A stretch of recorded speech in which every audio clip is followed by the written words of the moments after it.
এতক্ষণ Mohun Bagan versus rainbow Asus rainbow FC তার খেলা দেখছিলাম। তো খেলাটা শুরু হয়েছিল খুব সুন্দরভাবে। মোহনবাগান প্রথম দিকেই দুটো গোল পেয়ে যায়, দুটোই সুহেলের হেড থেকে আসে এবং বোধহয় প্রথম গোলটা 13 মিনিটের মাথায় হয়। তো ফার্স্ট হাফটা মোহনবাগান সুন্দরভাবে খেলছিল, যেটা আমরা আগের বার দেখেছিলাম পজিশনাল ফুটবল খেলা, সেই খেলা খেলছিল। কিন্তু ফার্স্ট হাফের শেষের দিকে প্রথম একটা ফ্রি কিক, সেই ফ্রি কিকটা থেকে অপোনেন্ট গোল করে এবং সবথেকে বড় বিষয় হচ্ছে যে ফ্রি কিকটা যখন করে ওয়ালের মধ্যে দিয়ে বল গলে গিয়ে গোলটা হয়। তো এটা একটা বিশাল বড় ভুল, অভিজ্ঞতার অভাবে ভুলটা করে ফেললো। সেটা তো ঠিক আছে, একটা ভুল হতেই পারে ম্যাচে, কিন্তু এই ভুলটা করার পরেই তারা ম্যাচের থেকে পুরোপুরি হারিয়ে গেল। নেক্সট যে গোলটা হলো সেটা ফার্স্ট হাফেই হলো, একদম শেষের দিকে ইনজুরি টাইমে। সেটা হচ্ছে যে বলটা ক্লিয়ার করার যথেষ্ট সুযোগ পেরেছিল আমাদের সায়ন দাস ডিফেন্ডার, সে বেকার টাইম নষ্ট করলো, বলটা ক্লিয়ার করে দিলে ওটা গোলটা হয় না। বলটাকে কভার করতে গিয়ে টানাটানি করতে গিয়ে জার্সি ধরে প্লেয়ারটা পড়ে গেল, বা যে কোনোভাবে গার্ড করতে গিয়ে প্লেয়ারটা পড়ে গেল এবং তার থেকে পেনাল্টি, এবং পেনাল্টি থেকে ওরা 2-2 করে দিল। এই যে 2-2 করলো, তারপরে আর মোহনবাগানের ফার্স্ট হাফের শুরুতে যে খেলাটা ছিল সেই খেলাটা দেখতে পেলাম না। এবার আমার সবথেকে বড় যে ব্যাপারটা মনে হলো ম্যাচটা দেখে, যে একজন কোচ এবং একজন অ্যাসিস্ট্যান্ট কোচের মধ্যে একটা বিশাল পার্থক্য আছে। অ্যাসিস্ট্যান্ট কোচের কাজ হচ্ছে প্লেয়ারদের ফিটনেস, প্লেয়ারদের কোয়ালিটি, প্লেয়ারদের স্কিল, প্লেয়ারদের মুভমেন্ট, এগুলোকে ডেভেলপ করা, কম্বিনেশন তৈরি করা, যেটা আমরা দেখেছি আমাদের আগের বছরের টিমে এই কাজটা করতো ম্যানুয়েল কাস্তেলেনা।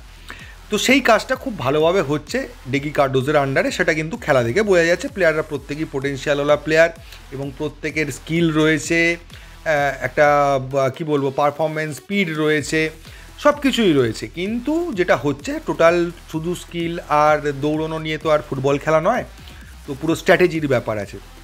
আর হাবাস কী করতেন, মেন স্ট্র্যাটেজিটা তৈরি করতেন, যে যখন খেলাটা চেঞ্জ হচ্ছে বা খেলাটা যখন আমাদের ফরে যাচ্ছে না, তখন কিভাবে কী পরিবর্তন করে ম্যাচটাকে ঘোরানো যায়। এবারে ডেগি কার্ডোজও চেঞ্জ করেছেন, 5খানা চেঞ্জই করেছেন, কিন্তু কোনো চেঞ্জই কোনো কাজে লাগেনি। তিনি কেন করছেন চেঞ্জগুলো সেটাও বোঝা যাচ্ছে না। তিনি চেঞ্জ করার ফলে খেলার কোনো মুভমেন্টের চেঞ্জ দেখতে পাওয়া যায়নি।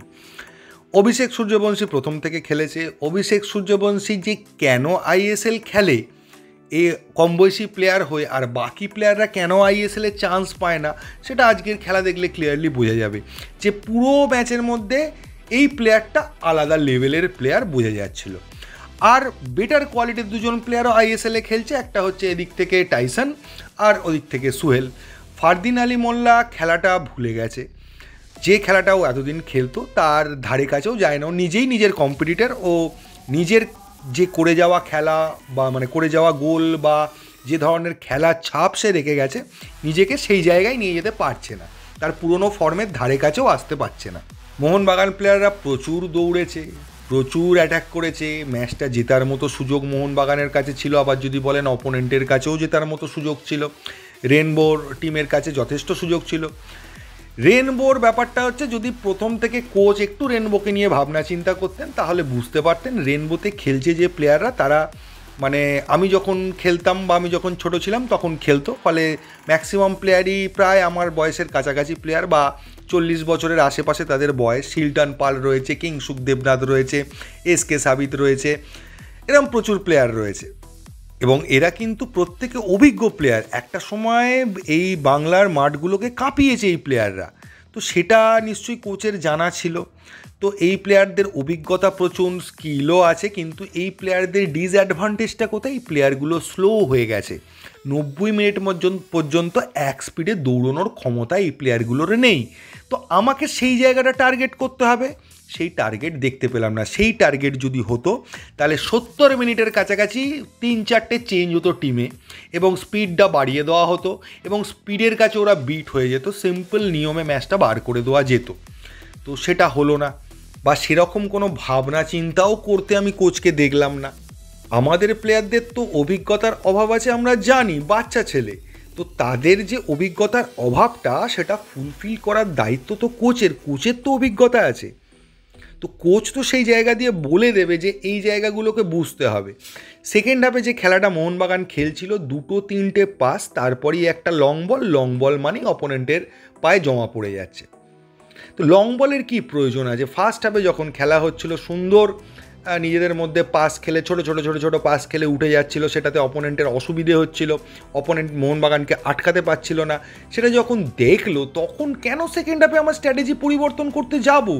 আমি ফার্স্ট স্ট্র্যাটেজি ইউজ করে 2টো গোল পেয়েছি, নিজেদের মিস্টেকে 2টো গোল খেয়েছি, ফার্স্ট হাফের খেলায় কোনো ভুল নেই, ঠিক আছে, তাহলে আমি সেকেন্ড হাফে কেন দুম করে লং বলে যেতে যাব? সেটা কোনোভাবেই বুঝতে পারলাম না যে কী ভাবনা চিন্তা চলছে কোচের মাথায়। তবে এই টিমটা আমি বলবো, যদি ভালো কোচের আন্ডারে পড়ে, কোচ যদি ঠিকঠাকভাবে এই টিমটাকে চালনা করতে পারে, এই টিম কিন্তু যথেষ্ট ভালো রেজাল্ট করতে পারে। কোচের ম্যাচের মধ্যে ইনভলভমেন্ট আমি দেখতে পাইনি, কারণ সত্যি বলতে কি আগেরবার বাস্তব রায় যেভাবে ম্যাচের সঙ্গে জড়িয়ে গিয়েছিলেন, নিজেকে প্রতি মুহূর্তে লাফালাফি করছিলেন, ফোর্থ অফিসিয়ালকে এটা বলছিলেন, প্লেয়ারদেরকে চেঁচিয়ে বলছিলেন, সেরকম কিছু আমি এই কোচের থেকে দেখতে পাইনি। আগেরবার কি রেজাল্ট হয়েছিল আমরা জানি, ভালো রেজাল্ট সেরকম কিছু হয়নি, সেটা পরের বিষয়, কিন্তু এই জিনিসগুলো তো ইম্পর্ট্যান্ট, এটা তো ছিলই আগেরবার, তো সেইগুলোর অভাব হয়ে যাচ্ছে এবার। জানি না সুপার সিক্সে পৌঁছতে পারবে কি না, আর কলকাতা লিগের স্ট্যান্ডার্ডটাকে আমাদের কোচ কি আন্ডার এস্টিমেট করেছে, পাড়ার খেলা ভেবেছে কিনা আমি জানি না। কলকাতা লিগ কিন্তু অতটাও ডাউন লেভেলে না। কলকাতা লিগের যে পরিচালন কমিটি, তাদের যে পরিচালনা, তাদের যে রেফারিং, সেগুলো নিয়ে আমরা সমালোচনা করেছি। প্লেয়ারদের কোয়ালিটি নিয়ে কিন্তু আমরা কখনো সমালোচনা করিনি। প্লেয়াররা অত খারাপ লেভেলের প্লেয়াররা এখানে খেলে না, পাড়ার টুর্নামেন্টের মতো টুর্নামেন্ট হয় না, সেটা আজকের খেলা দেখেই পরিষ্কার বোঝা গেছে। প্লেয়ারদের যে অভিজ্ঞতার অভাব সেটা তো কোচ ফুলফিল করবেনই, তো আমার মনে হচ্ছে কোচেরও অভিজ্ঞতার অভাব আছে, তার মাথায় আবার একজন কোচ বসাতে হবে এরকম মনে হচ্ছে। মোহনবাগানের প্লেয়াররা আজকে মাঠে সব কিছুই করেছে, শুধু সেকেন্ড হাফে গোলটা পায়নি। ফার্স্ট হাফে 2টো গোল পেয়েছিল ঠিক আছে, কিন্তু সেকেন্ড হাফে গোল পায়নি, নিজেদের দোষে 2টো গোল খেয়েছে। তো যেরকম রেজাল্ট এক্সপেক্টেড ছিল সেরকমই রেজাল্ট হয়েছে। তবে হ্যাঁ, এইটুকু বলতে পারি যে আগের দিনে যে কোয়ালিটির খেলা দেখেছি তার থেকে অনেক বেটার খেলা আজকে হয়েছে ফার্স্ট হাফে। আবার বলবো, সেকেন্ড হাফের খেলা নিয়ে কিছু বলতে চাই না, সেকেন্ড হাফের খেলা সেই রকম হয়নি, অভিজ্ঞতার অভাব ছিল, এবং প্লেয়ারদের মধ্যে স্কিলটা বারবার দেখা যাচ্ছিল, প্লেয়ারদের কোয়ালিটিগুলোও বোঝা যাচ্ছিল, কিন্তু তার আউটপুট কিছু পাওয়া যাচ্ছিল না। তো এই ভিডিওতে এইটুকুই, দেখা যাক মোহনবাগান সুপার সিক্সে পৌঁছতে পারে কিনা, পরের ম্যাচে কি হয়। তো থ্যাংক ইউ, ধন্যবাদ, এবং জয় মোহনবাগান।